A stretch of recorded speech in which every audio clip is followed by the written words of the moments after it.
If you haven't heard about Anchor, it is the easiest way to make a podcast. Let me explain. Lawful Stupid just jumped over. First of all, it's free, and we love that. Secondly, there's creation tools that allow you to record and edit your podcast right from your phone or computer, wherever you're at, all on the go. Anchor will also distribute your podcast for you. There are a lot of other vendors out there, a lot of platforms that they will make sure your podcast gets to. So it can be heard on Spotify, Apple Podcasts, and many more. And you can make money from your podcast with zero minimum listenership. It's everything you need to make a podcast all in one place. So download the free Anchor app or go to anchor.fm to get started. We're here for I know you're expecting, right? Last time on Lawful Stupid, but the thing is, we're going beyond the last time. We're going deep into the times, not just the last one. The 4 times.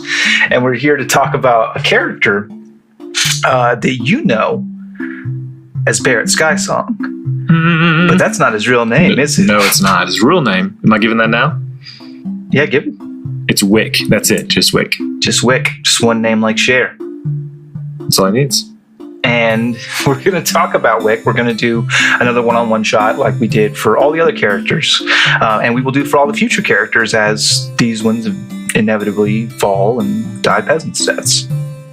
But did Finnegan die? You said he may come back? I don't know. You have left it very open. What I did say is what I will always say forever and ever. Let's say it at the same time. What one? Death is never the final. Oh, shoot, screw it. I'm thinking You're a fucking idiot. I love you. You perfect, precious child. Death is never final. The final answer. Final answer for 1,000, Alex. So we are going to go in the way back. So we find Wick in a carnival. Yes, not quite as illustrious as the menagerie, but some folks do have to go out there and find work, so you have the occasional, there's no other way to say it, party barge. And you have these large ships that drift from island to island, producing merriment. And that's where we find Wick, a young man. Describe him with your words. So Wick is what he looks like. He appears to be now. He's got a longer hair. It's in a part. It's a deep black color. He has these beautiful blue eyes, fair skin, baby face. But he's masculine stature for what a teenager would be. Think of like the typical jock in your high school. He had like the square jaw, broad shoulders. Stood tall, looked confident. Very much the same. Wick is every bit of that. Yeah. And Wick fell in love instantly with the carnival and the showmanship and the characters that he saw come to life there in the ring. He noticed there was an artistry there. He noticed that these weren't the folks that they were before they stepped into that spotlight. And he watched people, his peers, people his age, older folks even, that were looking out with awe and wonder and just joy as they were laughing and clapping and enjoying the show. And then we see this gargantuan figure step on the stage. It's a full-blooded orc. Not very many survive on the Sapphire Seas. Normally we have half-orcs, we have some sort of mix, but this is a full-blooded orc, giant even for his kind, standing and posing, this strong man. And he comes up wearing nothing but a leopard-spotted leotard and a big, bold black mustache. Of course. And he is just performing these feats of strength, and he steps up to this boulder, this mammoth rock, and he comes and he gets underneath of it. He grunts, every muscle tensing, veins popping all over his body and on his face, tusks gritted against each other as he lifts the stone high above his head and releases it with a thundering crash. And the crowd loses their minds.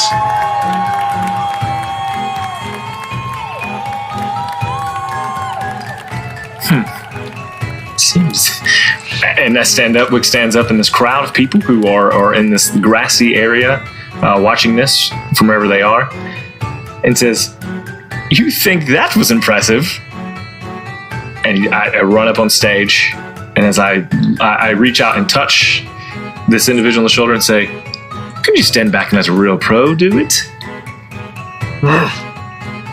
And as that happens, he begins to see himself formed out of this teenager in every facet. Maybe a little shorter, but definitely the same build. And so I look out to the crowd and I wave my hand as if I belong as part of the show. "Ladies and gentlemen, behold." Does your voice stay the same? Yes, it does. Okay. It says exactly the same. "Behold." And I go up underneath and I lift every vein's popping out, every muscle tensed. You can see all of the fibers in all their glory. And I lift the boulder, and instead of just dropping it, I take it overhead, holding it there, and then release. Well, I do need you to make a strength check. Son of a biscuit. That, my friend, is not one of his skills. Give me one second here. No, it's not. Therein lies the artistry. It's 15. 15. Okay, so you take this boulder and you get up underneath of it, and your veins are popping and you're struggling. You look huge, but you're not actually any stronger, really. And so as you go to lift this rock, you notice it's not budging until you lift, and this rock, all of a sudden, where you couldn't even get it off the ground, it's just a mass exertion of strength. It's as if it weighs nothing, and you throw it high into the air, 10 feet above your head, before it suddenly stops and crashes back to the earth. And the crowd goes bonkers, and this orc is just standing there next to you, mouth hanging open, arms slackened aside, dumbfounded that this has just happened. And that, ladies and gentlemen, is how you do that very easy trick. And I will return back into what the students there, or my friends know me as the black-headed half-elf. And the show kind of goes on, and you would have a good time, and everybody's kind of slapping you on the back when you come back in, and it's like, wow, it was really great. And then the show ends, and it's time for you to leave. But as you're walking out, trying to return to your home, a man approaches you with a big pot belly and a stogie in his mouth. And he goes, "Hey, kid, that was quite a trick." Oh, it was nothing really. I mean, I've been doing that my whole life. "Oh, yeah, I can tell. You definitely didn't need..." Takes a big draw from a cigar, pulls out a small piece of wood that you recognize as a wand. "You definitely didn't need any levitate spells or nothing." So that was just you, huh? I appreciate it, but I don't think I would have needed your help. Well, I gotta disagree, but I'll tell you what, you got something special. I saw the way that you turned into my man there. Could you do that with someone else? Quite literally anyone. Could you do me? And I look him up and down. I kind of walk around him, and I want to sleight of hand be able to like touch him without him realizing that I've touched him. Yeah, roll that hand. That's a 22. Yeah, you're successful. And as I don't know if he's looked back at me as I've walked around the back of him, but by the time I come back to his front, I have become him.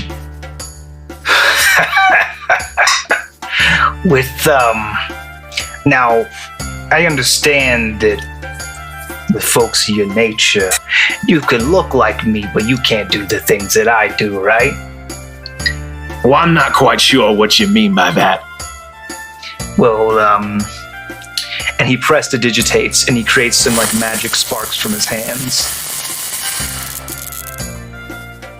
I will attempt it, but I don't know what I know at this point in life. I will try to. It doesn't come to you, and he goes, okay. That's what I thought, but try again. Here we go, and my hands go up to mimic what he. And he very discreetly makes some gestures at his side, and then sparks do erupt from your hand in the same fashion. Just together, me and you. We can do anything. We can do anything. We can be anybody. Go on. And that would let us put on quite a show. And when he says quite a show, he has to see my eyes just light up, even as the form of him. Yeah, you can stop that. That's very creepy, actually. I don't usually look at myself with boyish wonder. And I will return to Wick as the previous form. That's better. So where do we begin? Well, like all good shows, we gotta take it on the road. Good sir, I tell you, academia has never been a friend of mine.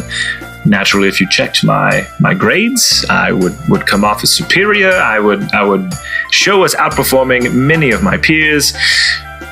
But we all know that just like your orc man there, it was all a ruse. Showmanship, being on stage in the light in front of people, drawing surprise and delight from them, that's where I'm meant to be. So, of course, let's go on the road.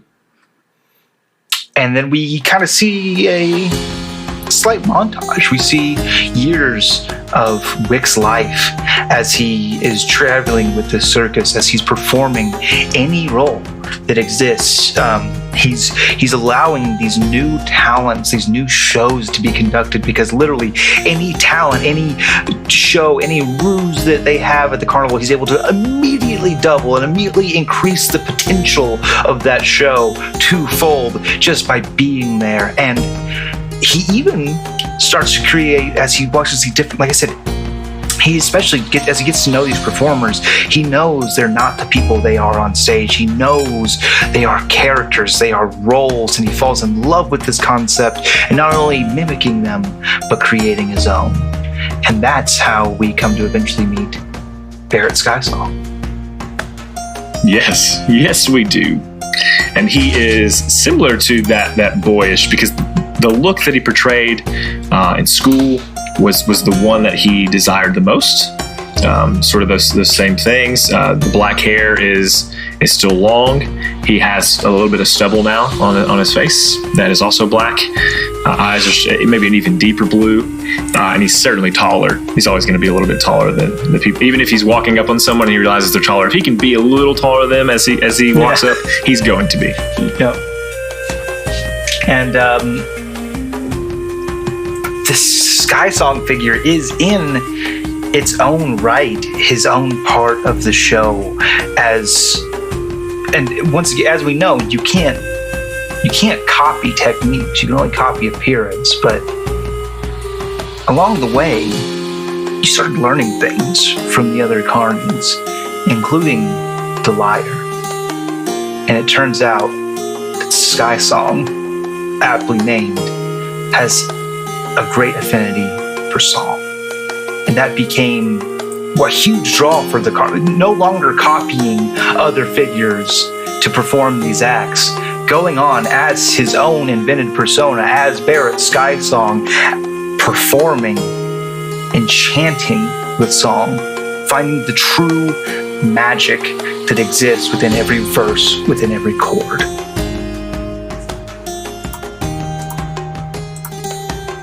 Until one day, you land in Berkshire. And I think at this point in your life is when you've started to kind of go out onto your own a little bit. So you would frequent the taverns and you would kind of journey outside of the carnival.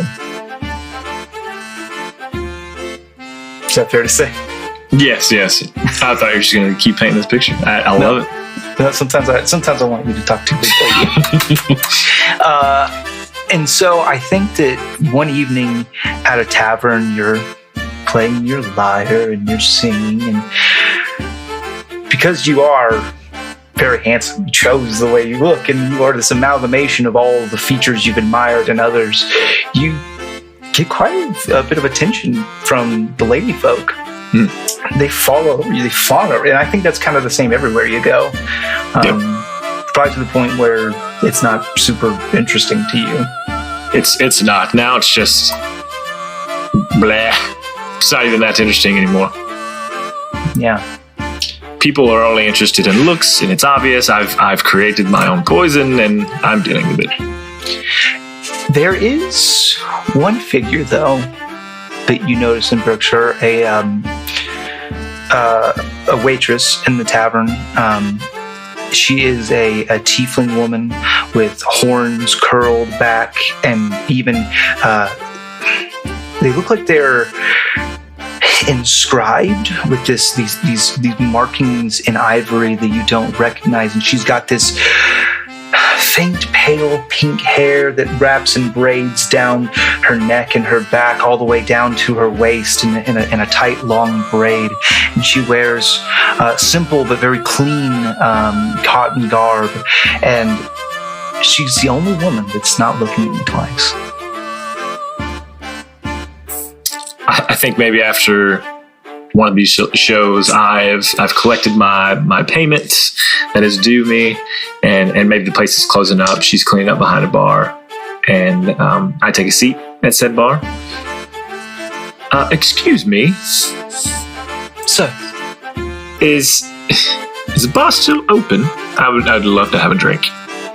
of course, what would you like? 2 of whatever you prefer. Okay. And she produces 2 cups, and she sets them on the table. What does she pour in there? You have to take a drink to find out. Oh gosh. Okay, I'll sniff it first. Do a sniff test. Do I know what it is, Darby? It smells rich to you. I don't think that you particularly recognize it. Can I roll to see if I know it? Because I would like to impress her. If I know what it is, I'd like to be able to say it. Okay, well, I'll tell you what. If that's what you want, who am I to deny you? It's goat's milk. I'll sniff and go, darling, I love goat's milk myself, but could you add something a little bit stronger to this, please? You said it's what I like, and I don't care for spirits. Really? You know what? Yeah, I'll hold the spirits, and I will chug it as if it is a shot still, and slam it. You have a milk mustache. I'm gonna keep it. Yep, no, that's perfect. I just, my goal is to introduce as many mustaches as possible. You've done throughout. well. So fire mustache, milk big mustache, and there's milk mustache. It's basically like Avatar: Last Airbender of mustaches. This is in a future episode, but there is a character that has like a seaweed mustache, but it's fine. Some people won't have, you won't have heard that yet, but we've recorded it and it's coming. So mustache mania here on Lawful Stupid. Anyway, so you drink the goat's milk. Yes. It's delicious. And I know I have the milk mustache, and I keep it, and I stare back at her. As I don't know if she's drinking hers or not. Yeah, you ordered 2. Yes, but I intended, of course, for you to have one. Oh, my stars. She's sipping it as she. You said she had markings on her horns. Yeah, it's not like words or runes, but they like an intricate pattern that almost looks like it's she's got like kind a of cool like haircut, like a dude gets a fade and puts like a shape into it or something for a football game. No, it's something that it definitely looks intentional. It doesn't look like it's naturally occurred, but she's got kind of these darker horns. They're like charcoal gray kind of horns, and then these stand out. They look like they're made of ivory, and they kind of intersect and weave through the horns, so as like a design or a pattern on top of them. What do I call you? Most people say barmaid. Some folk just say, "Hey, girl." Okay. I don't like either of those particularly, and I don't know that you do either. Are you asking for my name, sir? One would assume, yes. Well, I suppose you have given me something. It starts with an L. Leona. Lucy. You got Layla. You got it in one. Leona? That's it. Okay. Listen, I too am a bit of a swindler. And I know what I'm being lied to. That's okay. I'll call you Leona until you feel like I've earned your trust and can know your real name. I'll tell you what, you can call me L, and if you do things that please me, I'll give you some more toast. Go on. Oh, I don't know. That's up to you. Listen, L. I've traveled all over the Sapphire Sea. I've been to many large cities, small cities, towns, taverns, castles. And you know what they all have in common? Surrounded by water. And smart. Wow, true, yes. The thing they all have in common is, and is she a place where I can walk up to her, or no? Or is the bar between us? The bar is between you. Can I make my way back there, or is that allowed? Just kind of slowly as I'm talking. I mean, I'm not sure. You can do it. Nothing is physically preventing you.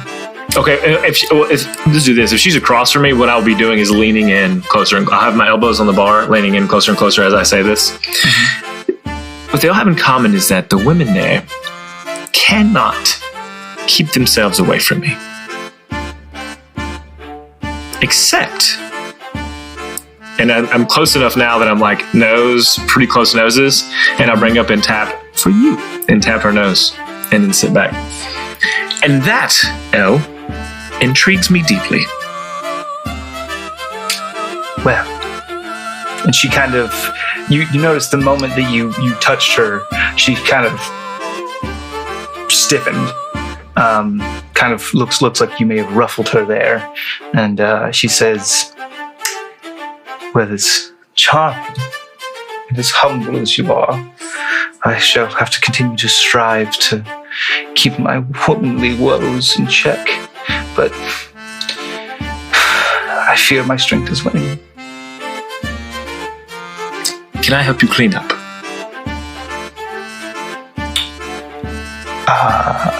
Sure. Where would you like me to start? Well, and she walks back and produces a leather apron and a large broom. She goes, the stables need mucking out. And so I am secretly taken very much aback by this woman, and I will, to her surprise, take the apron and take the, what'd you say it was? It's like a big old broom. Yeah, I'll take that, and I'm gonna, and I'll point again. Where are the stables? Which direction? Right around back. See you soon.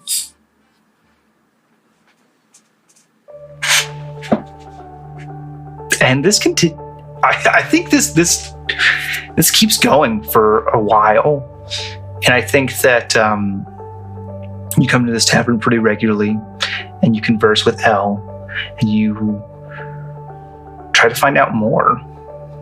And you're always willing to try to subvert her expectations. I think that's something that you learned on this stage. So when something happens like the stables need mucking out, you hop to it and you subvert those expectations. And when she expects you to be prickly, you're kind. And when she expects you to be full of yourself, you're humble. And I think that you play this game for a while. I think every night after your show. Is that fair to say? Yes. Yeah. And I think it's been about a week, and you're performing some menial task for fixing a chair that's wobbly in the tavern late at night. And she turns to you and she goes, "I." Oh, hello. I'm just putting a coaster underneath this chair. Seems there's a lot of these that are rickety in this place. It's not really a permanent solution. I. Go on. You are... That's the end of it. L-I. Lee. Lie. Okay. Got it. We'll take some more time. So I heard the circus is leaving. Yes, some of the largest cities around here, we are expected to hit them up, and then it will be gone in the next 2 to 3 weeks. Well then. Next big adventure for you, right? Just going down the road as usual. The show must go on, as they say. They do.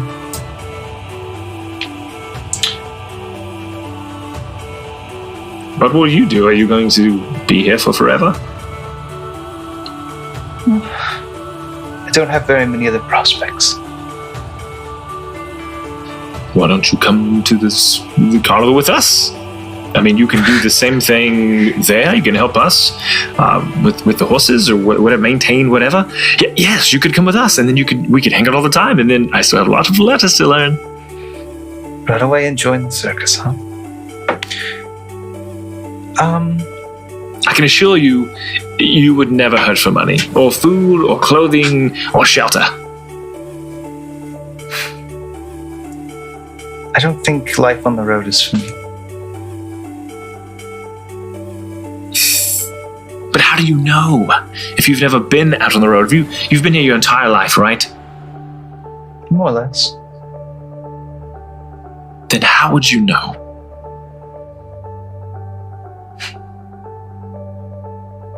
Guess I wouldn't. But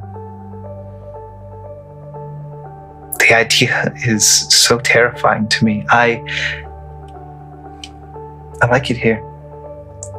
I like that nobody gives me grief. I like that I know my customers. I like to think they like me. I like a warm hearth and bread, and I like goat's milk.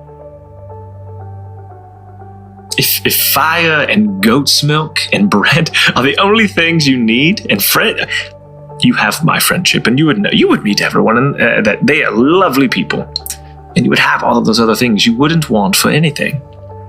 And if you wanted to, work for something because you felt like you weren't earning it, I'm sure we could work something out there too. But Elle, I've never met anyone like you, and I fear that I never will again.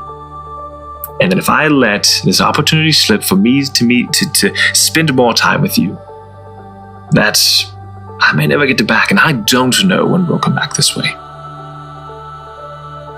She looks up at you. Don't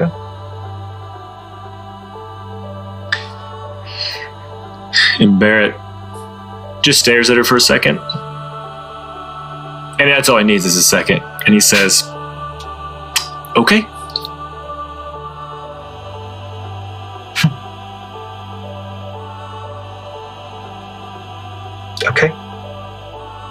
Okay, I'll go pack my things. I guess, do you still have the room here available for... Okay. Very affordable. Elle? Yeah. You mean more to me already than you could ever know. The world is a stage, and I've been an actor on it, a player for many, many years. And though it's filled many voids in my life, and the sound of people cheering my name and calling for me and love, it has not filled the void that you have filled. And I hope that I'm not being too forward, but I'm very excited that you would even ask me to stay. So of course, I'll stay. And I think as you turn to leave out of the bar to go get your things, she calls to you as you leave. Lilith.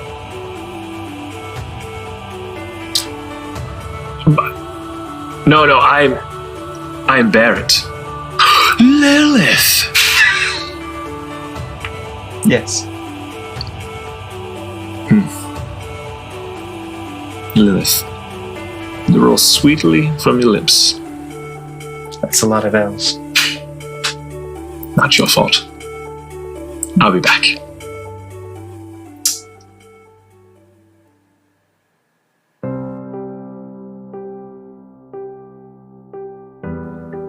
And so I think that you stay for a while.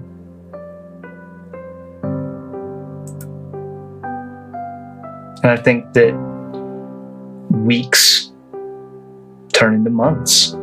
What are you doing to keep yourself occupied in this small town? I think I've almost fallen into the same routine that she has, that I'm playing there each night, maybe a few other taverns in the area. Yeah. But I do the same thing. I play on stage, and then I help her close down at the end of the night. And it's almost, I've just fallen into her lifestyle. And I think that I've written several songs that are based on our relationship or my circumstances, and they've become very popular. But in doing so, there's a certain tinge of guilt that's been riding me, because I know what I am and sort of the stigma on the race of people that I am from, and her not knowing that has been, over that time, eating me up. Yeah, I think that every time I think you compose these ballads about Barrett, Skysong, and Lilith, and I think that every time you use the name Barrett in these songs, it kind of cuts you, because you know it's not your name. And so it's one night after maybe a large festival that I feel just the most guilt about not having told her. So I as we are cleaning up, as we typically do, we're closing down. That's when I'll we're at the bar, probably a scenario. She's cleaning some glasses, and I'm drinking goat's milk. Lilith. Yes. I've got something I need to tell you, and I probably should have told you a long time ago. It didn't seem to matter at the time, and it probably doesn't even matter now.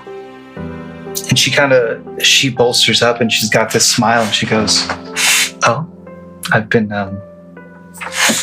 waiting for this." And so I will turn for the first time in a very long time into just the basic changeling form. So it's got patches of like a gray skin with patches of a blue intermingling. My hair is still black, it's still the same, clothes the same, but my skin and my eyes are even a grayish color as well. And she stumbles backwards, kind of recoils from you as this happens. Don't be afraid. It's me. It's still me. What is this? I'm a changeling, Lilith. We can shift into other people, change our features, change our physical appearance, and that's what I am. That's who I am. My real name is Wick. My birth name is Wick. So you're not even you. But I am me. And I turn back into Barrett Skysong. This is still me, very much me. I have all the same skills. I have the same knowledge of who you are. I simply can turn into, this is just another form for me. And no one's seen that in so long. And I thought that I could show you, and it would be something else that we share together. You discard faces, lives, like clothes. Barrett, you're a monster. Lilith, I'm not a monster. I'm the one who has helped you clean stables for months, who stayed behind. Because I love you. To me. Yes, but if everyone knew who I was, my people, my changelings, are not very welcomed anywhere, and you of all people should know that. Your people are not accepted in many places. That's because your people are... it's by your very nature. You're deceivers. You're liars. You're cheats. I thought that you might understand that me staying here meant that I was not those things. That you've known me for months. How could you say that? She holds up a hand as you say that. I don't know you at all. Lilith, please, seek reason. Barrett, you need to leave. And he'll, call out a couple more times. Presumably. You need to leave. So then he'll take one more drink of this goat's milk, slam it on the bar, turn back into Barrett Skysong, grab his instrument, and storm out.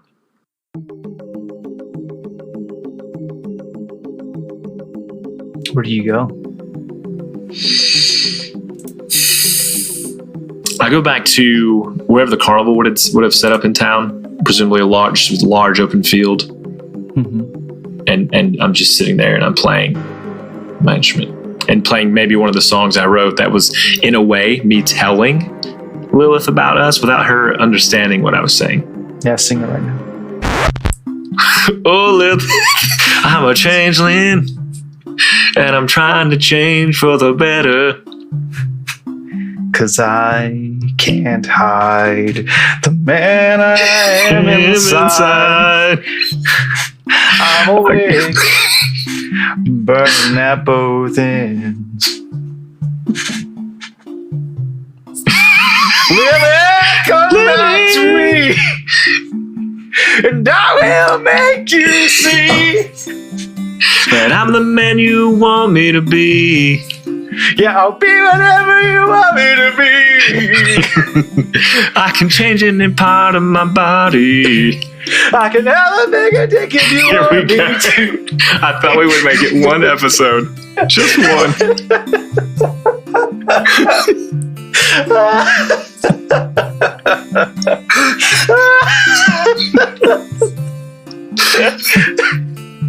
I don't have to even have balls. I just want you to tell everybody the episode we just recorded brought tears to my eyes. They're thinking, oh, how sad. I can just be a shaft man. Literally just a chode. A deaf man.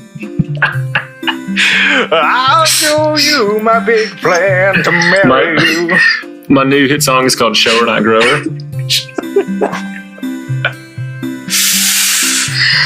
Yeah, so play that song and just into the heavens. I'm pretty sure the name of the song is Whatever You Want Me to Be, and I am going to write it later. But it's good. Okay, so you're wait.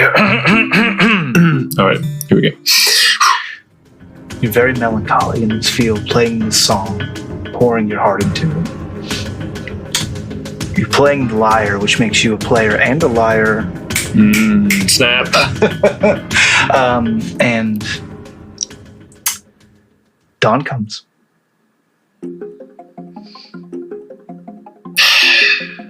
She's got to.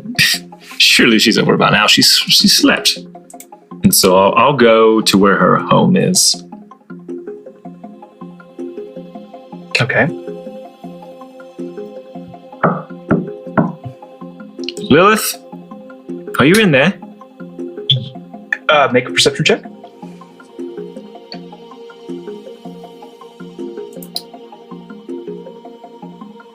Oh, 23. You notice the shades rustle with movement. Lilith, I know you're in there. I can see the curtains moving. And you just hear a call from inside. I open the door open. What do you want?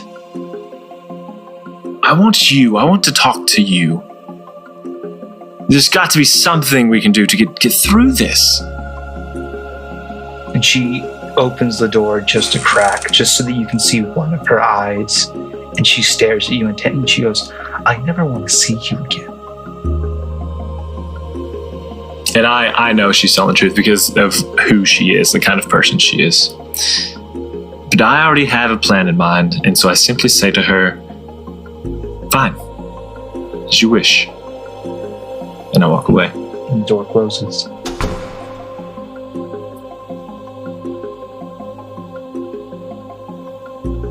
And so I will spend the next couple weeks as someone else, several people, lying low in town, nondescript, not important individuals, until the moment is right. And I would like, as a new individual, Fiona, again, description, black hair, she's a very beautiful woman. I want to get a job at the bar or wherever it is, the inn that Lilith works at. Yeah, it's easy enough to do.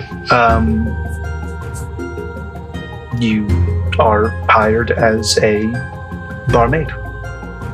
And I think to speed along, so I already know several things about Lilith, but I pretend not to like her at first. I'm very off-putting. I'm almost cold as she is.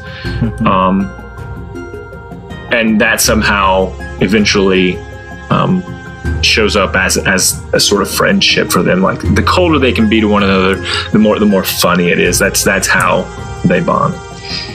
And so she's greeting you as she does most mornings. I hope you get syphilis and die. Be better than being your friend. I agree. And she goes back to work. and that goes on until she has a new beau. Yes. It was kind of a big to-do when he came to town. Jasper is his name, and he is a tiefling like Lilith. He's got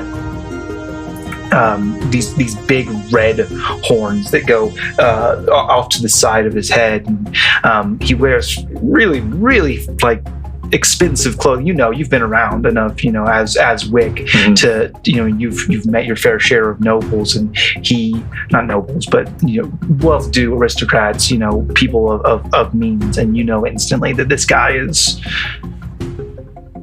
top tier. And there are rumors, and you of course hear them, that he has something to do with the Alliance, that he's the son of a vested.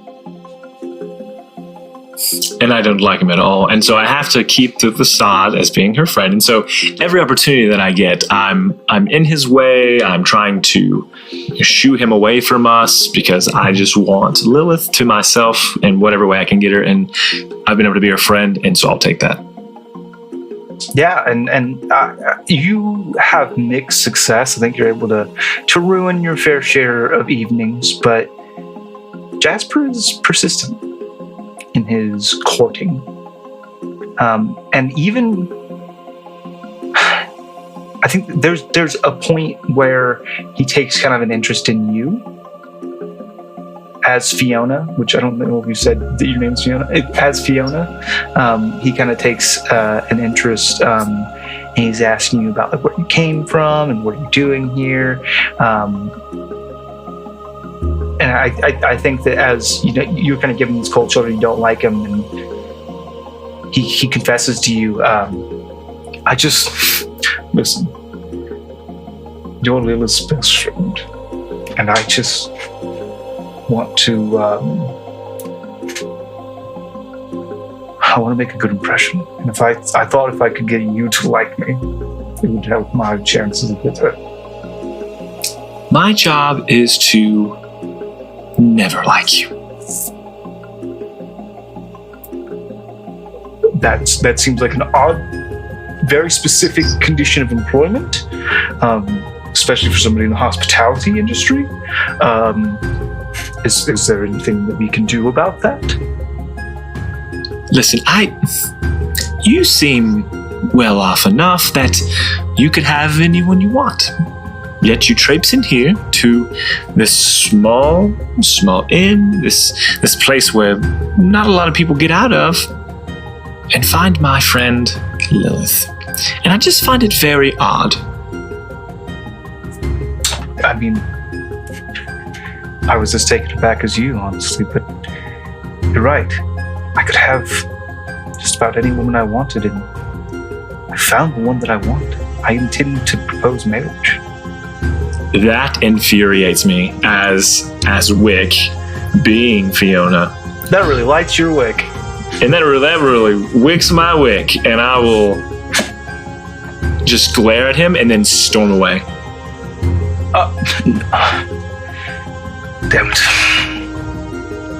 In my head, I know now that if he's going to propose, that I won't be in the picture, or it'll be very difficult. And so I have to come up with something to get him out of the picture. And so I'm going to write a note in her handwriting. So do you shift into her?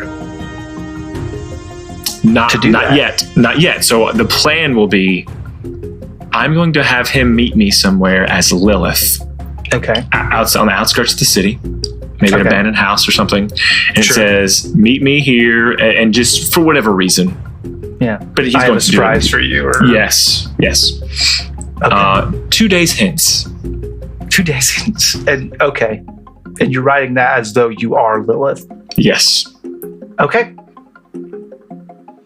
And so now it's 2 days later, and I've been sort of at a distance from this building, and I'm traveling to, and right as I pull up to the door to go in, presumably before he arrives, I shift into Lilith, and I open the door. And when you open the door, you are... It's this kind of a more or less abandoned house. Even the roof is patchy, and moonlight streams in, and it falls on.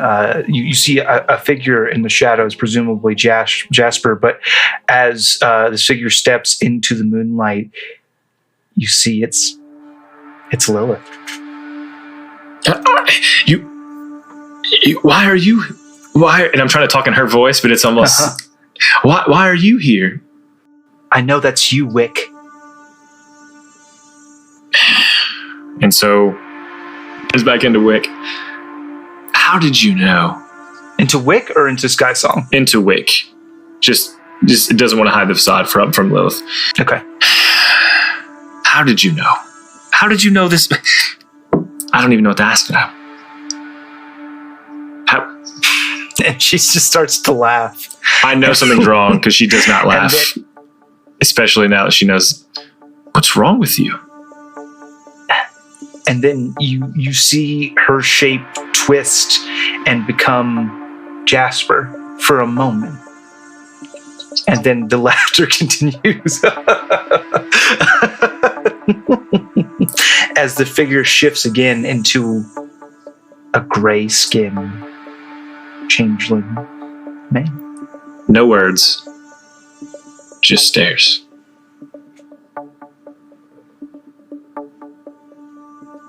Cat got your tongue? For the first time in my life, yes. That's fair. This was kind of... I would say it was rude of me, but what were you going to do with me? What were you going to do with Jasper? I don't know. I love Lilith, and I was going to do whatever it took for her to... Were you gonna kill me? And I'll I have a dagger in my hand, to put it behind my back. No, I wasn't. That's all right. Well, I know who you are because I knew it. And well, the thing about being a changeling is you kind of don't want to fucking advertise it. So running around with a circus and changing forms every night, that you weren't hard to track down. Yeah, I was warned sometime, a year or two after that I shouldn't be shifting as much. And I don't remember who or why, but I took their advice mostly. Yeah, it was a little bit too late for that. The only thing that threw me was I followed the fucking circus. out of here thinking that you would just become another member. I didn't know that you'd stayed in this town. And then I met Lilith, and I tell you what, it kind of halfway made sense. She's lovely, isn't she? Yeah, I don't know if I could overcome her internalized hatred for our race, but pretty lovely. Yeah, just that one small thing. I am here for you. I don't need someone to talk to about this. I will get over it. I don't want you. That's not what I'm offering. I'm not like your friend. I'm here to tell you that you have a greater purpose. Go on. We are disliked. We are despised. We are loathed creatures within this world. And any one of us on our own will meet the fate that you met with Lilith. An eventual disgust and rejection, and honestly, some podunk motherfucker will probably either put a pitchfork through your gut or come at you with torches. That's how the story ends. I suppose. But that's only if we're alone. Are you saying we're not alone? If we're not, there's an organization, there's a gathering of us. Call ourselves Foe. And it's not just us changelings, though. We are the very, let no one get it twisted. We are the very best at what we do. But there's some magic folks there who change their appearance. That's our thing. Infiltration, information. We play all the sides against each other, and that means we're the only ones that win. You said play. Play. Like stage. And who are these people that we're playing? Oh, folks from the Alliance, insurgents, folks in the menagerie, third parties, businessmen, pirates, you name it. And what does your organization do? Simply infiltrate what?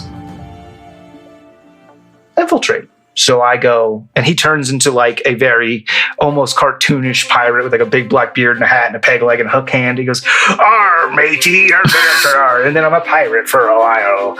And then he changes, and he's a very stiff-looking young human man in an Alliance uniform. And he's like robot walking, like very like, and I will follow all my orders, and I will find out what is in the Alliance. And he goes through and he shifts forms. He goes, we infiltrate, we become part of these organizations, and we find out things. Information is more valuable than gold, friend. And I've taken this all in, and sort of almost the desire to be back on stage where people, one, maybe don't even realize it's me, but two, like having the foes, like it's igniting a fire again. And I say to him, I'm in. But I just have to be sure. As awkward as this seems, you've been with Lilith as Jasper. Could she ever love me as Barrett?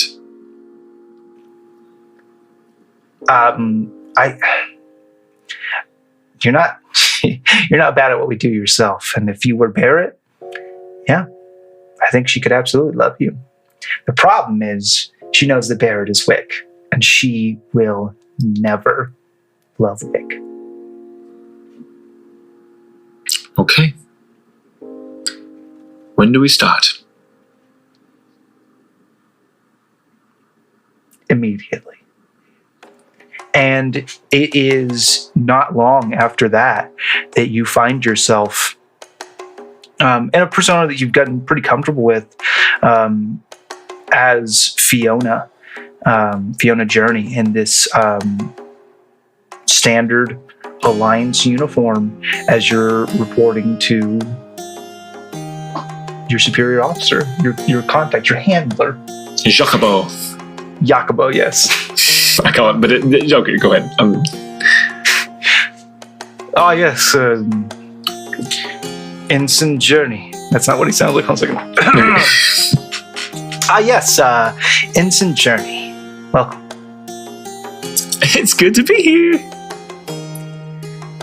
Yes. We have your first assignment. Ooh, yay. I'm excited. Well, you've put in a lot of work to get where you are. Our training system is not exactly lax. Well, it was very difficult, so maybe you should step it up. I'm just kidding. It's great. Well, you might find this next part a little bit more engaging. We want you to infiltrate Romulus. I don't know that I've heard of that, Romulus. You would know. The Free State of Romulus is your, as the Alliance, it is the greatest bastion of freedom, your greatest enemy. You would have heard about it in training, I'm sure. I don't know that I've heard many people getting into Romulus. No, it's, we've never got an agent inside, and we hope for you to be the first. I'm gonna wink and say, "You got it, Jack." Please, Yakubo. So, what we're going to have you do is, are you familiar with the Ram of Bastia? Who isn't? We want you to go, and this is going to get a little weird, but Kill him? No, that would be pretty straightforward. What we would like you to do is, he obviously is the greatest spy master that the Resistance has. We'd like you to become a spy for Romulus, a double agent. Oh my gosh! What an honor! Thank you, Jack. Well, we honestly shouldn't thank me. We don't know how long this assignment's going to be. Even working for Ramel, we'll have to feed you information. It'll be non-critical, but it should make you look pretty good. Our hope is that if you earn enough favor with him, then eventually you can find some excuse, some way to get into Romulus yourself. Listen, you don't need to worry about me. I'll handle my end. All right, and he hands out a small silver bell. It's like a jingle bell, like a round spherical bell. He hands it to you. He goes, you won't be able to contact me with this, but I'll be able to contact you. If you hear it ring, just grab it with make sure your bare skin is in contact with it, and I'll be able to give you updates. And from time to time, I might check in, or I might have additional instructions. Won't it be weird for a bell to ring on me suddenly? It's very faint and only you can hear it. It's magic. Okay, plot hole solved. With the powers of magic! Okay. You have your instructions. I guess I'll ring the bell. Talking to you. Yes, just give me a ring. No, it doesn't work that way. It is one-way communication. It's very important to remember. Okay, bye. And then I'll say a good 2 years prior to the events of our story, you find yourself in Tangia. Yes, go on. You're in Tangia, and you remember what your goal is. So I need to. I'm talking to Ramel. So? I need to go see Ramel. Oh, you just. I'm gonna be whatever menial thing I need to be. Whether I have contacts that have let me know, from the foe. We have means and ways of getting in. Some, I don't know what the word is. Basically, some help getting to that level. I got you. Yeah, you got like an introduction, pretty much. Okay, that does make sense.